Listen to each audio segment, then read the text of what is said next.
Barriss Offee was sent to a Republic military prison after her attack on the Jedi Temple near the end of the Clone Wars. We know that Dave Filloni wanted to continue her story in both the Clone Wars Season 7 and Star Wars Rebels, but was unable to. So could Barriss Offee make an appearance in the Star Wars The Bad Batch TV show, which was just announced? I'm going to break down some awesome theories on how Barriss Offee could make an appearance in the Bad Batch animated series on Disney+.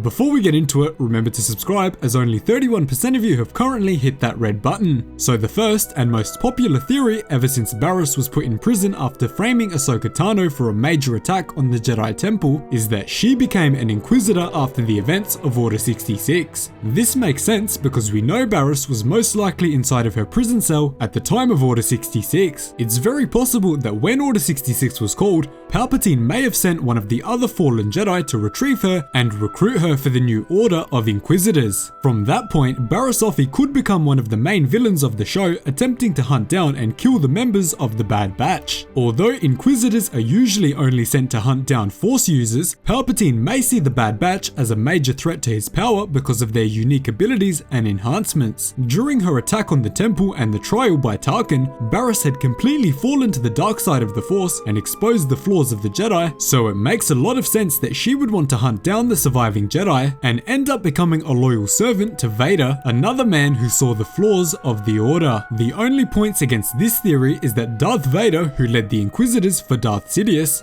would very likely want to slaughter Barriss Offee in the same way he killed Dooku, because of what she did to his former apprentice. Although Darth Vader is a completely separate man at this point and destroys Anakin inside of him, we can see in Clone Wars Season 7 Episode 12, Victory and Death, that he still has some connection to his apprentice. So for this reason, Darth Vader would probably not take Barriss on as an Inquisitor. Another incredibly interesting theory is that Barriss might have been able to escape from her prison cell during the chaos of Order 66 and go into hiding like Kanan Jarrus did. If she did escape from her cell after Order 66, she would likely have had to kill the clone trooper guarding her cell and steal his armor in order to evade the others. Barriss probably wouldn't join the rebellion after this because of their close affiliation with the Jedi Order. We could see her appear as a bounty hunter during some of the Bad Batch's mercenary missions, but I don't think bounty hunting would really be something that she's interested in. More likely, Barriss would try to find another way to rebel against the Empire. The reason she turned away from the Jedi Order is because they were blinded by their arrogance and were using violence as part of a galactic war, so she probably wouldn't be able to support the Empire if they didn't convert her to an Inquisitor. The final and incredibly interesting theory is that Barriss could make a return to lead the Bad Batch as their Jedi General, because of course they never had their own general during the war. This suggestion is obviously pretty unlikely because Barriss hated the war, but it's possible that she sees no other way to defeat the Empire than to join up with the crew of the Bad Batch. It's possible that the crew even meet up with Ahsoka Tano, who is obviously still around during the time period that the show is set in, which is very shortly after the rise of the Empire and Order 66. It would be the perfect opportunity for Barriss and Ahsoka to have a reunion and either make up for their past or fight to the death like Kenobi and Maul did on Tatooine. Either way, let me know if you think we will see Barriss Offee in the Star Wars The Bad Batch animated series. Thanks so much for watching. Remember to subscribe to be notified as soon as the Bad Batch trailer drops, as I'll be covering it here. Cheers guys, hope to see you in the next one.